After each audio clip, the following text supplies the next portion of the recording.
Had a friend ask about knife progression, how to defend against a knife, what I would suggest he added into his jiu-jitsu curriculum to teach his students how to defend the blade. So I'm not gonna show much, but I'm gonna show the first part of the progression that I would suggest if you're learning knife defense. That first you start to understand how a knife is used. So the first part is solo training, right? And we're going to show some solo training and some partner drills today, which is the very base, very base. And it's just going to be simple stuff. I'm not going to go into a whole lot of detail. I'm just going to show some basic stuff and just illustrations of how you can progress in training for knife defense. Okay. So the first part is just learning how to use your knife. Now, one of the premises one of the most important concepts is protecting the blade. Okay, holding it out here like this is just giving the blade to your opponent. Okay, so if I'm gonna use a knife, I have to keep it back. I have to train to keep it back. Notice I'm using a false lead here.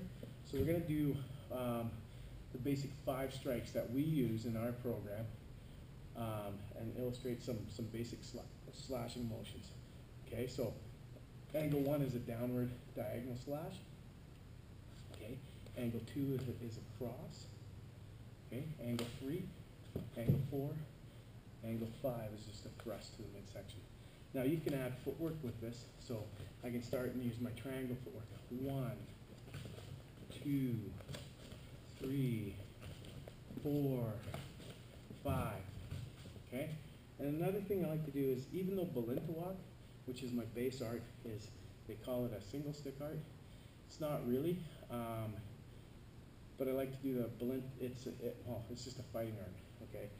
But I like to use the Balintawak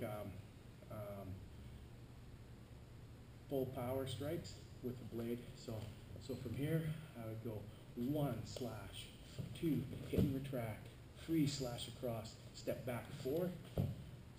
2 slashes, 5, thrust to the belly, up to the chin, step back and slash up. Okay, 6 is a thrust coming all the way through. 7 is a thrust coming all the way through.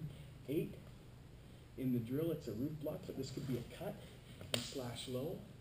9, I step off, I slash, I hit and retract. So it's just a snap cut to the leg. 10, thrust to the eye. 11, thrust to the other eye. And 12 is 3 cuts, 1, 2, and a snap cut to the top and back to form. Okay? So after you perfect your basic motions with the blade, the other thing you can do is a lot of shadow fighting. So understand that there's redondo cuts, upward cuts, cuts across, downward cuts, thrusts on angles, all sorts of ways you can mix up with the knife. Then you start playing it around, moving, changing angles, changing levels, low and then high, thrust, okay, move back as you slash down, move across, pretend there's people all around you, reinforce cutting, okay, slashing up, a reinforced cut down, okay, grabbing and slashing. Just use your imagination. Get your coordination with your blade. Part of this is going to be our basic partner drills, which I'll use feet for this. So when we're working with a partner, now we understand how to move a bit. At first we're going to be very cooperative. So if Keith takes an angle 1, I just cut. So I'm using a shearing cut. Now I'm coming under and shearing here, coming across and shearing to the bicep. So initially, we train to cut each other, cut the limb that's coming in, okay? Just very passive drill. And I would feed Keith. And he would do the same thing. So what this does for training knife defense is it gives me an understanding that anything I put out here is going to get cut. If I punch, he's going to cut it. If I punch, he's going to cut it. Punch, cut it. So I need to be aware of that, right?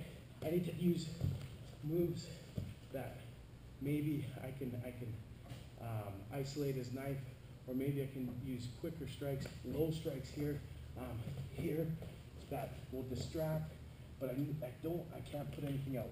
That's the first thing I understand by doing that drill.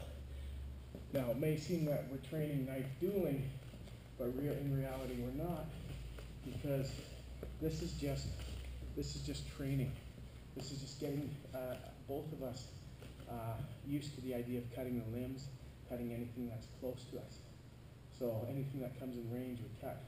So the first cut was the shearing cut, but I can also use just a snap cut, getting out and just snapping at the limb, right? So as he comes in, I get out.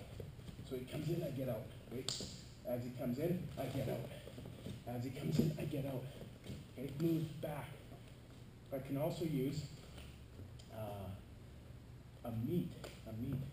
So, or a block. So as he comes in, I block and I cut. And this way I can get a hold of this weapon while I apply mine. Comes in, I use this attack and I stab. Right? I try and get control of the arm. Maybe an arm lock or something. Here as I stab. Okay? Which, for our understanding in knife defense, it's better to be close than far. Okay? So that gets us used to that idea. So this is just going to build the basic skills with the blade, but at the same time, it gives me an understanding of what can be done to me. So it's really important that I understand that, and I play this a lot, so it becomes deeply ingrained in my subconscious. So now, 1, 2, so you're just using the glinting of scissors movement, okay? So he feeds. 1, I'm just gonna crowd him now. 2, 3, 4, 5, just get in and stab. Okay, just get in close, okay? So we can use, that's using medium and corto range, medium and close range. But this, again, this is your first step.